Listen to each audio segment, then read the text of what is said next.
मैं आप ही के बारे में सोच रही थी। मेरे बारे में? मैं ये सोच रही थी कहीं वो लड़की अगर आपको मिल गई तो आप उसे फिर से खो देंगे। क्यों? क्योंकि मुझे नहीं लगता कि आप उसे उसका नाम भी पूछेंगे। इस बार जरूर पूछूंगा, लेकिन आपको मेरी मदद करनी पड़ेगी उसे पहचानने में। ठीक है। अच्छा, दिखती कैसी है? सुंदर, बहुत सुंदर, बिल्कुल आपकी तरह। और उसकी आंखें? एक गहरी झील की तरह, बिल्कुल आप जैसी।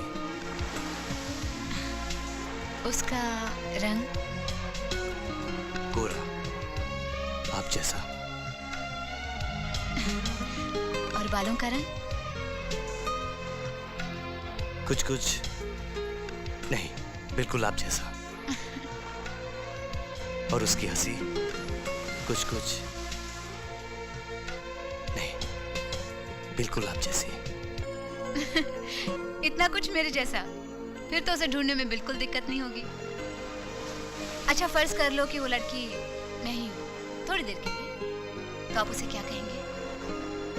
सबसे पहले पूछूंगा कि आपका नाम क्या है।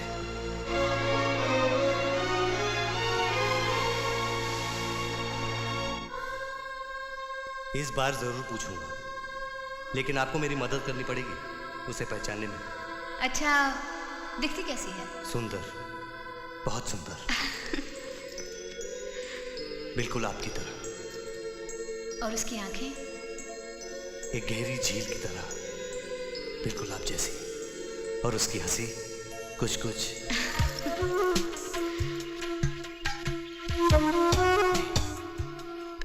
बिल्कुल आप जैसी।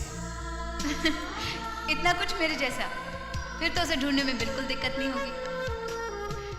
अच्छा, फर्ज कर लो कि वो लड़की नहीं हो, थोड़ी देर के लिए, तो आप उसे क्या कहेंगे? सबसे पहले पूछूंगा कि आपका नाम क्या है। ठीक है संजू, मैं भी तुमसे बुलवा कर रहूंगी कि jenny, I love you.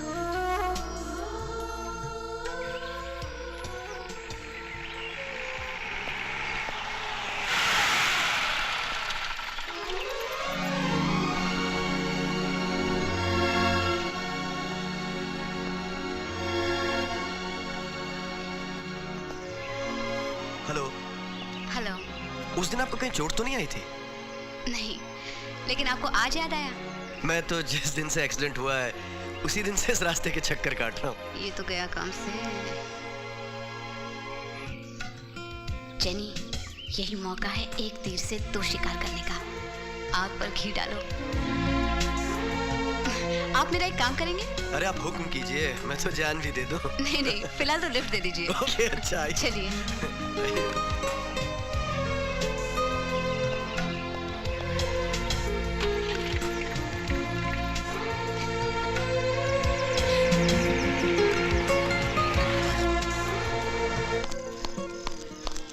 Sanju! Sanju! बस तू यहाँ बैठा, अब हाथ मलता रह जाएगा। क्या है बे? वो देख, महेश नाथ जेनी के घर से जा रहा है।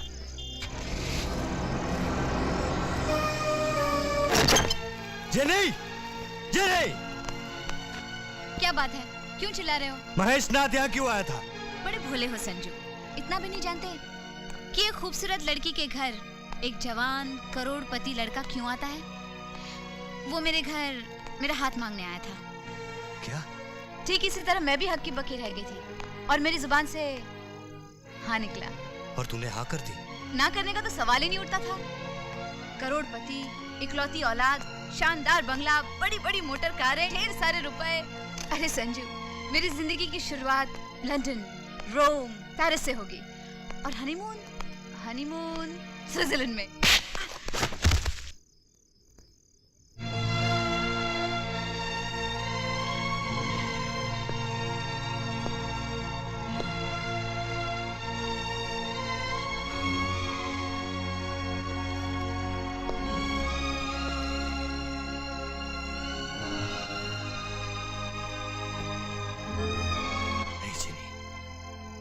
तुम झूठ बोलती हो।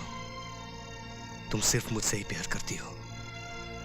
नहीं, तो फिर अपने प्यार के सारे रंग मेरी तस्वीर में क्यों भर दिए तुमने?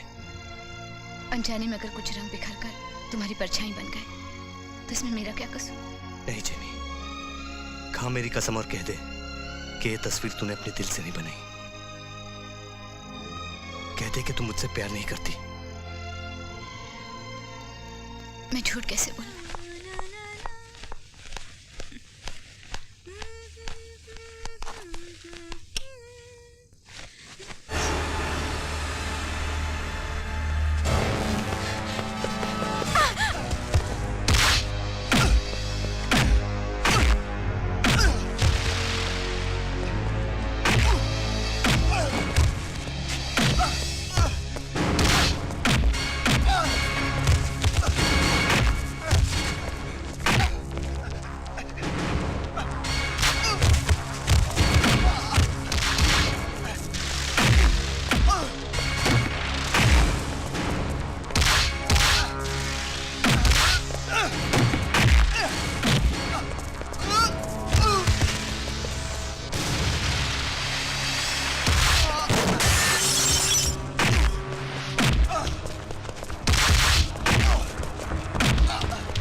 महेश बेटा, क्या हुआ बेटे? ये सारा लफड़ा पिंटू की बेटी जेनी की वजह से हुआ है। अपने महेश बाबा को क्या खबर कि जेनी का लफड़ा राज के भाई संजू के साथ चल रहा है। बस आओ देखा ना तो उस गुंडे ने महेश को मारना शुरू कर दिया।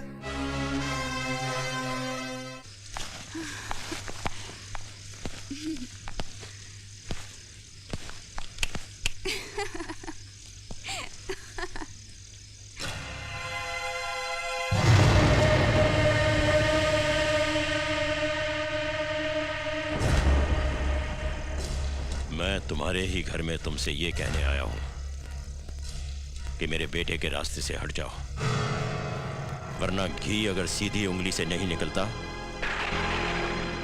तो उंगली टेढ़ी करके निकाला जा सकता है। ये पेन देख रहे हो, इसमें 2 रंग की स्याही है, काली और लाल। जब मैं लाल स्याही से दस्तखत करता हूं तो सिर्फ तबाही और बर्बादी होती है।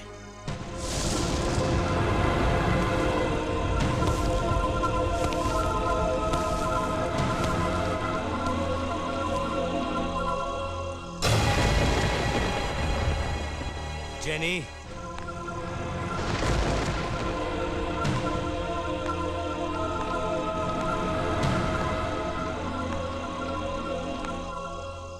तुम लाल स्याही से बर्बाद करते हो और मैं आबाद करता हूं केदार सेठ।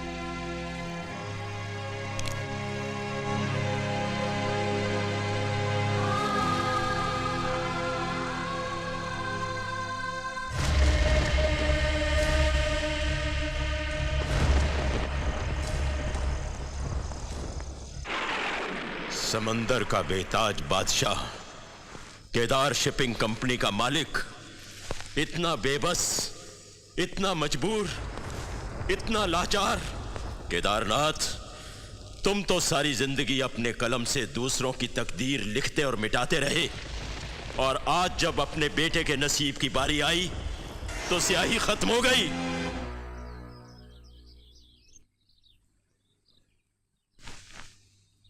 हमने ये फैसला किया है कि हम तुम्हारी बेटी को अपने घर की बहू बनाएंगे। क्या सोच रहे हो? सर, लेकिन वो जैनी से अगर पूछोगे तो वो यकीनन ना कर देगी, और हमें ना सुनने की आदत नहीं है।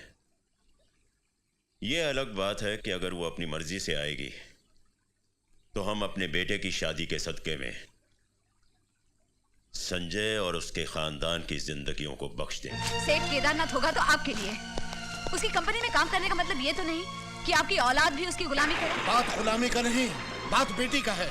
उसने संजय को जान से मारने का धमकी दिया है, और आप। अगर मेरे संजू को कुछ हो गया ना तो मैं भी अपनी जान दे दूंगी। मौत का बात करता है? अगर सिर्फ तुम्हारी मौत इन परेशानियों का इलाज होती ना, तुम खुद अपने हाथ से तुम्हारा गला घोटकर खुद भी मर जाता। कोई फायदा नहीं होगा, क्योंकि सेठ केदारनाथ ने तुमको अपना बहू बनाने का वास्ते उन सब का जिंदगी दांव पे लगा दिया है। और मेरी जिंदगी का क्या होगा पापा? महेश के साथ शादी करके मैं तो जीते जी मर जाऊंगी। अगर केदारनाथ बाप बनकर अपने बेटे की खुशियां खरीद सकता है तो आप क्यों नहीं कर सकते? आप भी तो बाप हैं। पापा, मुझे ले चलिए उसके पास। मैं उसके पैर पकड़कर सबकी जिंदगी की भीख मांगूंगी। नहीं चैनी नहीं, उस आदमी के सीने में दिल नहीं, पत्थर है पत्थर। वो सिर्फ कहना जानता है, सुनना नहीं।